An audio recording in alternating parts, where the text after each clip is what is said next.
Doctor Harshavardhan వాస్తవంగా ఢిల్లీ ముఖ్యమంత్రి కావాల్సినటువంటి వాడు.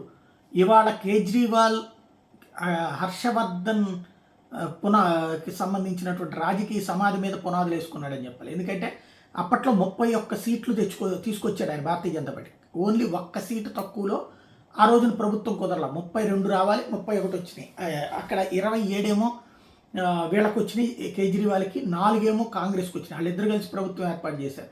ఆ టైంలో కాంగ్రెస్ నుంచి వచ్చేస్తామన్నారు 2/3, అయినా తీసుకోలేదు, బీజేపీ వద్దనుకుంది. అట్లాగే కేజ్రీవాల్ దాంట్లో నుంచి 1/3 వస్తానన్నా కూడా తీసుకోలేదు, అసలు వద్దని చెప్పారు.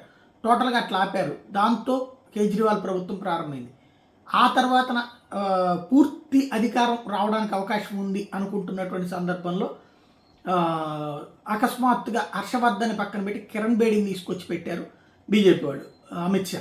దాని ఇంపాక్ట్ శాంతం అప్పటి నుంచి భారతీయ జనతా పార్టీ తుడిచిపెట్టుకుపోతూ వచ్చింది. ఢిల్లీలో పార్లమెంట్లో గెలుస్తుంది, అసెంబ్లీలో దెబ్బతింటా వస్తుంది. ఇప్పుడు అప్పటి కేంద్ర ఆరోగ్య మంత్రి, అప్పుడు ముఖ్యమంత్రి అభ్యర్థి అయినటువంటి డాక్టర్ హర్షవర్ధన్ రాజకీయాల నుంచి వైదొలుగుతున్నట్టు ప్రకటించారు.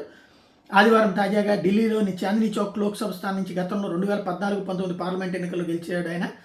భాజపా నిన్న ప్రకటించిన తొలి జాబితాలో ఆయన పేరు లేకపోవడంతో 50 ఏళ్ల క్రితం కాన్పూర్ జేఎన్వీఎం వైద్య కళాశాల ఎంబీఎస్ చేరి పేదలకు సాయం చేయాలనేటువంటి ఆశయం ఆర్ఎస్ఎస్ సూచన మేరకు రాజకీయాల్లోకి వచ్చాను. ఢిల్లీ ఆరోగ్య శాఖ మంత్రిగా, కేంద్ర ఆరోగ్య మంత్రిగా హృదయానికి దగ్గరగా పనిచేశాను. పోలియో రహిత భారత్ కోసం కరోనా 2 విడతల్లో దేశ ప్రజలు కాపాడేందుకు కృషి చేశాను. ఇన్నేళ్ల నా రాజకీయ ప్రయాణంలో తోడుగా నిలిచిన పార్టీ కార్యకర్తల అభిమానుల కృతజ్ఞతలు. ప్రధాని మోడీ నాయకత్వంలో పనిచేయడం గర్వంగా భావిస్తున్నా అంటూ ఎవరిని ఎలాంటి కామెంట్ చేయలే. ఈఎన్టీ వైద్యుడైన డాక్టర్ హర్షవర్ధన్ 93లో తొలిసారి ఢిల్లీ అసెంబ్లీ ఎన్నికల్లో కృష్ణానగర్ నుంచి గెలిచారు. ఆ తర్వాత ఢిల్లీ ఆరోగ్య శాఖ, న్యాయశాఖ మంత్రిగా బాధ్యతలు చేపట్టారు సుష్మా స్వరాజ్ టైంలో. అదే స్థానం నుంచి ఆయన వరుసగా 5 సార్లు 93, 96, 98, 2003, 2013లో గెలిచారు. మోడీ ప్రభుత్వంలో 2 పర్యాలు ఆరోగ్య శాఖ బాధ్యతలు కూడా చేపట్టారు. 2021లో జరిగిన కేంద్ర మంత్రివర్గ విస్తరణలో పదవిని కోల్పోయారు.